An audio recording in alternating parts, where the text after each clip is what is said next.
خراو لایەنە سیاسەکان بە تایبەتی هەیە، بەڵام دیارە لە نێو ئەوانشدا هەیە کە لەلامان بەڕێزترە، لە بەرۆی هەرێزی پاکترە، فیداکاری زیاترە، دەوری زیاتر بووە، هەڵوێستەکانی چەسپاوترن و هەڵسوکەوتیان لە ئیسلامەوە نزیکترە، هەڵوێستە سیاسیەکانیان هەڵوێستە ئەخلاقەکانیان لە ئیسلامەوە نزیکترە. ئەوەش مەرج نییە هەمووی ئەو سیفەتانە لە یەک کۆمەڵی دیاریکراودا کۆبووبنەوە. سەنگی مەحەکی نزیکی و دووری ئێمە لە هەر کۆمەڵ و دەستەیەک نزیکی و دووریانە لە واقعی ژیانی میلەتەکەیە کە لە ئیسلامەتی و لە کوردایەتیدا ڕەنگ دەداتەوە. هەتا لە ئیسلام نزیکتر بن و هەتا لە کوردایەتی نزیکتر بن، هەتا بۆ ئیسلام دڵسۆزتر بوو، بۆ میلەتی کورد دڵسۆزتر و بەپەرۆشتر بن، هەڵوێستەکانیان زیاتر ببنە هۆی هێنانەدی ئامانجە ڕەواکانی میلەتی کورد. ئێمە لە خۆمانیان بە نزیکتر دەزانین. بەڵام وەکو بەرنامە و دیارە ئێمە بێجگە لە ئیسلام هیچ پەیڕەوێکی دیکە لەوە ناوە شێنینەوە کە ئینسان بەدوای کەوێت، چونکە دەڵێن ئینسانەکان خوا خوڵقاندوونی هەر خوداش شایستەی ئەوەیە و مافی ئەوەی هەیە کە بەرنامەی ژیانیان بۆ دابنێت. سەبارەت بە مەسەلەی دیموکراسی و هەڵبژاردن و پەرلەمانیش هەر بە کورتی عەرزتان دەکەم.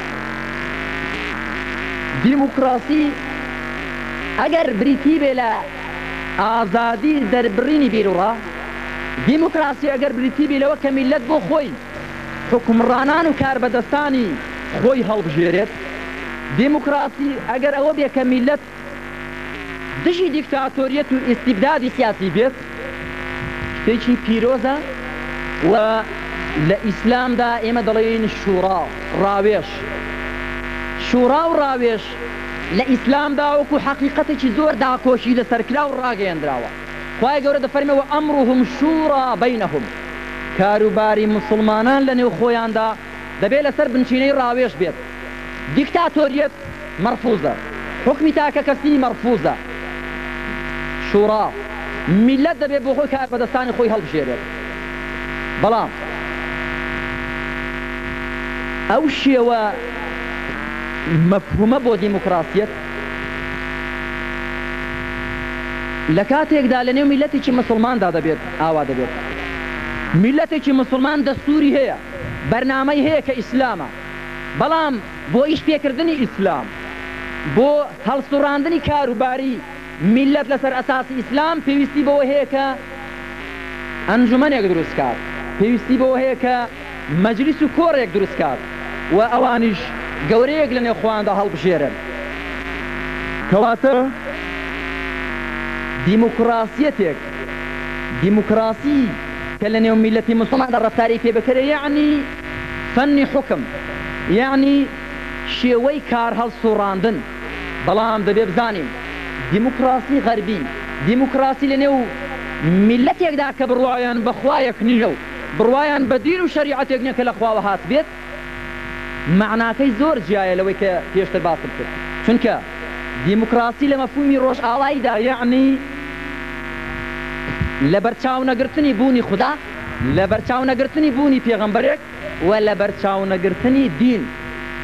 پەرلەمانێک هەڵ دەبژێردرێ، ئەنجومەنێک هەڵ دەبژێردرێ، ئەو ئەنجومەنە هەرچی بڕیاریدا دەبێتە شەریعەت و دەبێتە دین بۆ خەڵکی. کەواتە ئێمە دەبێ وریابین شوڕای ئیسلامی لە هێندێک خاڵدا لەگەڵ دیموکراسیەتی غەربی تێک دەکاتەوە و بە حەقیقەتیش دەڵێن دیموکراسی چاکترین ڕژێمە، چاکترین یاسایە کە تا ئێستا عەقڵی ئینسانی توانیوێتی بهێنێتە دین. بەڵام چونکە زادەی ئینسانە کەم و کوڕی هەر تێدایە، چاکتر لە دیموکراسی ئیسلامە کە هەموو جانیبە قووەتەکانی دیموکراسیەتی تێدایە، کە بریتێ لەوەی خەڵک ئازاد بێت لە ڕادەربڕیندا، لە هەڵبژاردننی مشتخۆرانی خۆیدا. بەڵام ئەو لایەنە لاوازەی دیموکراسیەتی تێدا نییە کە دینێک و خودایەک و پێغەمبەرێک لەبەر چاو ناگرێت. ئیسلام دەڵێ شەریعەت هەیە، دین و بەرنامەیەک هەیە، بەڵام میلەت ئازادە، دەبێ بۆ خۆی دەمڕاستانی خۆی مشتخۆرانی خۆی هەڵبژێرێ کە بەرنامە خوداییەکەی بۆ تەطبیق بکات. جا مەسەلەی ئەنجومەنیش لە ڕاستیدا ئێمە بە هەنگاوێکی پیرۆزی دەزانین کە میلەتی کورد بتوانێت لە پەرتەوازەی فیکری و سیاسی نەجاتی بێت. میلەتی کورد دەرس لە تەجروبە تاڵە ڕابردوەکانی خۆی وەربگرێت. میلەتی کورد جارێکی دی شەڕی دەوەن بە ئاش دووبارە نەکاتەوە. میلەتی کورد جارێکی دی بەر لەوەی سێبەرێک بۆ میلەتەکەی دروستکە لەسەر ڕەنجی بۆیاغ دیوارەکانی مشت و مڕ و دمەچەقە نەکا لەگەڵ یەکتر. ئێمە تووشی دەربێکی زۆر سەیر بووین. میلەتەکەمان پێویستی بە کۆبوونەوە سەریەک هەیە. میلەتەکەمان پێویستی بە سێبەرێک هەیە، بە چەترێک هەیە لە ژێریدا کۆ بێتەوە و هەناسەیەکی بێتەوە بەر. کەچی ئێمە لەسەر ڕەنجی چەترەکە و لەسەر ڕەنجی بۆیاغی دیوارەکان دمەقاڵی دەکەین. ئەوە بە زیانی هەموو لایەکمان تەواو دەبێت و بە سەراحەتیش ڕای دەگەیەنین کە لە پێش هەموواندا بزوتنەوەی ئیسلامی ئەنجا هەموو لایەنە سیاسیەکان تاق بە تاق هیچیان ناتوانن لە ئاستی ئێشوژان و معاناتی میلەتی کووردا بن. دەبێ هەر هەموو پێکەوە هاوکاری بکەن. بە هەموو لایەنە سیاسیەکانیش ناتوانن لە ئاستی چارەسەرکردنی واقعی دژواری ئەمڕۆی کووردا بن ئەگەر جەماوەری کورد پشگیریان نەکات.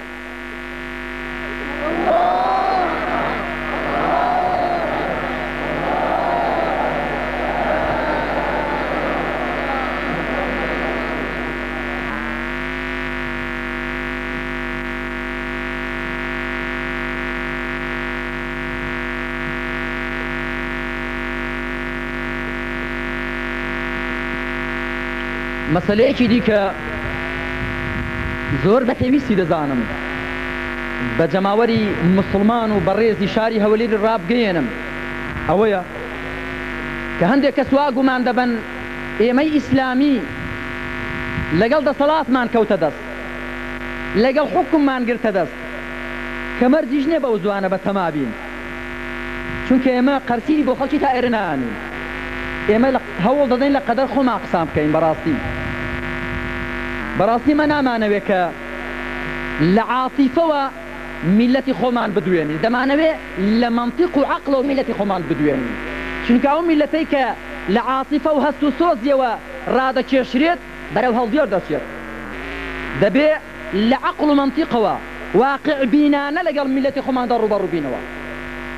بەڵێ کەسانێک وا گومان دەبن کە ئێمەی ئیسلامی لەگەڵ حکوممان گرتە دەست، ئەوە یەکسەر پەت و سێدارە و قەنارە دەستبڕین و لاقبڕین دەبێتە مۆدێل و بابەتی ڕۆژ. نەخێر کاکە گیان، نەخێر میوانە بەڕێزەکان.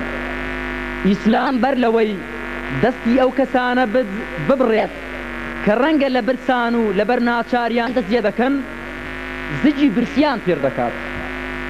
ئیسلام بەر لەوەی سزای ئەو کەسانە بدا کە ڕەنگە زەختی کۆمەڵگا و بارودۆخی ناهەموار تووشی ڕەوشتی نزمی کردبن، تووشی هەندێک خوی خراپی کردبن، هەوڵ دەدات ئەو واقعە بگۆڕێت، هەوڵ دەدات پێداویستەکانی ژیانیان دابین کات بۆ ئەوەی زەختی بارودۆخی ناهەموار، بۆ ئەوەی چەند عەوامیر و هۆکارێکی ناچار کرد زەخت لەو میلەتە نەکا و فشاری لێ نەکا کە تووشی خراپە بێت. ئەمجا دوای ئەوەی کۆمەڵگا لە بواری ئابووری و سیاسی و کۆمەڵایەتی و لە هەموو لایەنەکانی ژیاندا پێداویستەکانی دابین کران، ئەنجا هەر کەسێک بێقانونی کرد، بێئاسایی کرد، ویستی زیان بە ژیان و سامانی خەڵکی بگەێنێت، ویستی دەستێژی بکاتە سەر ئابڕوو و کەرامەتی خەڵکی، ئیسلام سزای دەدات. کەواتە ئیسلام دەستێک دەبڕێت کە دەستێکی خائینە، دەستێک نابڕێت کە لە مەستا گیان دزیە دەکات.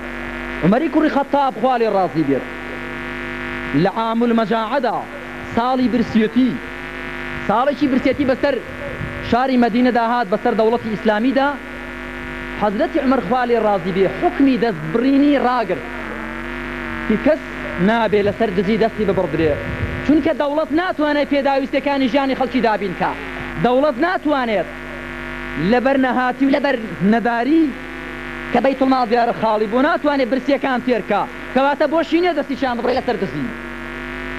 هەتا دوو غوڵامی حاتەبی کوڕی بەلتەعە پشترێکیان دزی بوو. عومەری کوڕی خەتاب بانگی حاتەبی کرد گەرجارێکی دیکە و دوو غوڵامانەی تۆ دزی بکەن دەستی تۆ دەبڕم چونکە تۆ دیارە برچیت کردوون محتاجت کردوون ناچارت کردن پەنابەر نەبەردزی ئەنجا با هەموو خوشکە بە ڕێزەکان بزانن ئەوانە کە خۆیان داپۆشیەوە بە پێی ڕێوەڕەسمی ئیسلامی و ئەوانە کە تا ئێستا خوا ئەوەی پێڕەوانە نیوەنیا بخوان هەوڵیان نەداوە هیدایەتیان لە دڵدا نەچەسپیوە و هەتا ئێستا لە بەرگ و پۆشاکی ئیسلامی بەهرەمەند نەبوون با بزانن کە ئێمە قاچ و قوڵی کەس نابڕین با بزانن کە بەو پەڕی ڕێز و ئیحتیرامەوە ڕەفتار لەگەڵ هەموو چین و توێژەکانی کۆمەڵگادا دەکرێت ئێمە میلەتی خۆمان تێدەگەیەنین میلەتی خۆمان لە ڕووی قەناعەت و تێگەیاندنەوە بەرەو ئیسلام بانگ دەکەین چونکە دینەکەمان ڕێگەمان نادات جەبر و تۆبزی لە کەس بکەین خوا پێمان دەفەرمێت لا ئیکراهە فی الدین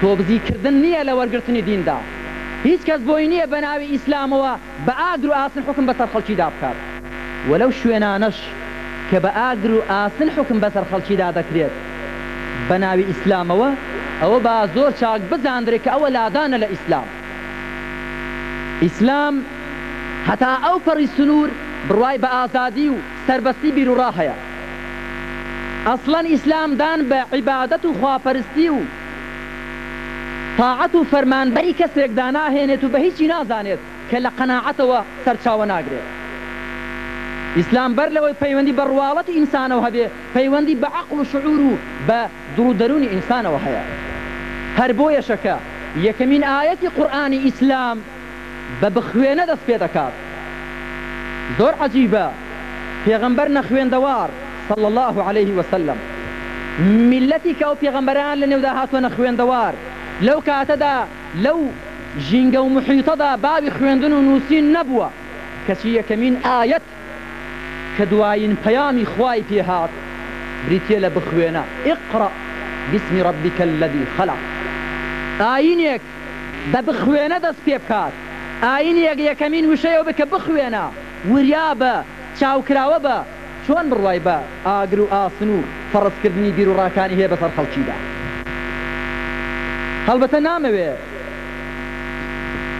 بە شێوەیەک خەڵک حاڵی بێ کە ئەوە دەمانەوێ ڕەئی خەڵکی بەلای خۆماندا بکێشین نەخێر لە ڕاستیدا هەر کۆمەڵ و ڕێکخراوێک هەر دەستە و جەماعەتێک پەرێزی پاچی و ڕابردووی پرشنگداری هەتا ئێستا نەیتوانی بێت جەماوەر بەلای خۆیدا بکێشێ ئێستا بە سوار قسەی کۆڕێکی ئاوا ناتوانێت ڕەئی جەماوەر بەلای خۆیدا بکێشێ بەڵام دەمەوێ حەقیقەتی ئیسلام چۆنە ئاواتان لێ حاڵی کەم بۆی خەڵک بە هەڵە لێمە حاڵی نەبێت وە دانیش بۆ دادێنم کە ئێمە گەلێک جار برایانمان هەن لە مستەوای پێشمەرگەدا لە مستەوای کادیر و ئەندامدا ڕەنگە بە شێوەیەک ڕەفتارکەن کە خەڵک بە هەڵە لێمان حاڵی بێت شێوەیەکی ئیستفزازی پێشانی خەڵکەکە بدەن شێوەیەک ڕەفتارکەن کە بەڵێ دەیانەوێت خەڵک دا بپەڵۆسن بەڵام وەڵڵاهی ئەوە ئیسلام نییە و ئیسلام لەو جۆرە هەڵوێستانە بەریە ئەگەر گەورەترین کەسی ئێمەش ئەوەی کردبێت ئەنجا کۆتایی قسەکانم بەوە دێنم کە با هەمومان وەکو مسلمان چونکە سوپاس بۆ خوا میلەتەکەمان مسلمانە بیرێک لە ڕابردوودا هاتووی خۆمان بکەینەوە بزانین لە کوێ ڕاهاتووین و بۆ کوێ دەچین واللهی هەست و شعوری ئیمانی نەبێت هەست و نەستی لە خواترسان نەبێت ناتوانێت دڵسۆزمانەکە بۆ میلەت لە کاتێکدا کە قازانجمان لە خیانەتدا بێت با بزانین کە ڕۆژێک دێت وەکو چۆن ئاوا لێرە کۆبووینەوە لە مەیدانێکی فراوانتردا کۆ دەبینەوە لە بەردەم دادگای خوادا محکەمە دەکرێین لێپرسینەوەمان لەگەڵدا دەکرێت کە بۆچی دروشمی زەق و بریقەدارتان پێشانی خەڵک دەدا بەڵام بۆچی ڕەفتاری ناشیرینتان ئەنجام دەدا باوریابین بە تایبەتی ئەوانەمان کە 6 کەس بە قسەمان دەکەن ئەوانەمان کە خۆمان بەدەم ڕاست و مشور خۆر دەزانین با هەوڵ دەین ڕەفتار و هەڵوێستەکانمان قسە و ڕەوشت و خۆکانمان وەکو دروشم و شعارەکانمان بن با بە شێوەیەک خەڵک نەدوێنین کە پەرێز و ئاکار و ڕەفتارمان پێچەوانەی ئەو دواندنە بێت. ئەنجا لە کۆتاییشدا دووبارەی دەکەمەوە کە بە هەموو لایەکمان نەبێت هیچمان بۆ خۆمان پێ ناکرێت، بە هەموو لایەکمان نەبێت، بە یەکدەستی یەکدەنگی نەبێت هیچمان پێ ناکرێت. و چارەسەری کێشەی کوردیش نە لە ئەمریکا دەکرێ و نە لە تاران و نە لە دیمشق و نە لە ڕیاض و نە لە ئەستەمبول. چارەسەری کێشەی کورد دەبێ بەدەستی کورد بکرێ لەسەر خاکی کورد.